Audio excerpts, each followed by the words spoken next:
তাহলে এই ভ্যালুগুলো কিন্তু মলিকুলার ওয়েটগুলো তোমাকে অবশ্যই মনে রাখতে হবে, আর যারা বের করে নিতে পারবে তারা বের করে নেবে।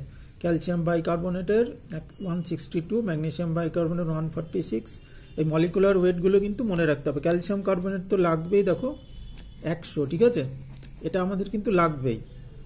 তাহলে আমাদের মেন কথা হলো আমাদের এই ভ্যালুগুলোকে ক্যালসিয়াম ক্লোরাইডের, ধরো যদি দেখাচ্ছি আমি তোমাদের একটা এক্সাম্পল, এটাকে আমাকে ক্যালসিয়াম কার্বনেটের রেসপেক্টে নিয়ে যেতে হবে, ঠিক আছে, মলিকুলার ওয়েটের রেসপেক্টে নিয়ে যেতে হবে বা ইকুইভ্যালেন্ট ওয়েটের রেসপেক্টে নিয়ে যেতে হবে।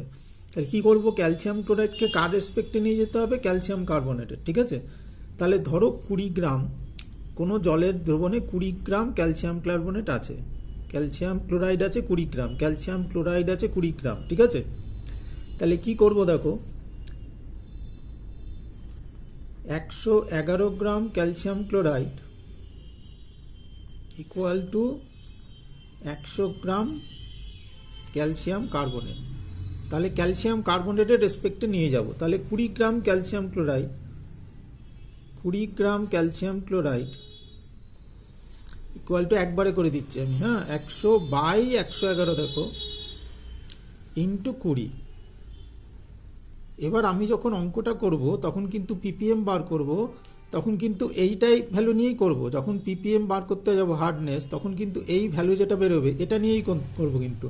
তাহলে কোশ্চেনে দেখবে 20 গ্রাম বা 10 গ্রাম ক্যালসিয়াম ক্লোরাইডের কথা বলে দেবে, তা সেটাকে চেঞ্জ করে আমরা ক্যালসিয়াম কার্বনেটের রেসপেক্টে নিয়ে যাব, ঠিক আছে। যেমন ধরো আর একটা উদাহরণ দিচ্ছি, ধরো 10 গ্রাম ক্যালসিয়াম সালফেট, কোশ্চেনে পেয়েছো তুমি 10 গ্রাম ক্যালসিয়াম সালফেট জলে দ্রবীভূত আছে, তাহলে হার্ডনেস কত, তাহলে এটাকে কিসেতে নিয়ে যেতে হবে, এই 136 আছে মলিকুলার ওয়েট ক্যালসিয়াম সালফেটের, এটা কোশ্চেনে দিয়েও দিতে পারে, নাহলে নিজেকে বার করে নিতে হতে পারে, ঠিক আছে।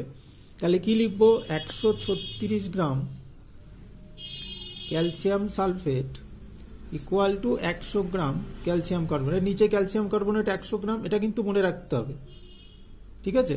তাহলে এখানে 10 গ্রাম calcium sulphate equal to 100/136 into 10 গ্রাম। তাহলে এই ভ্যালুটা নিয়ে আমাকে অঙ্ক করতে হবে, ঠিক আছে।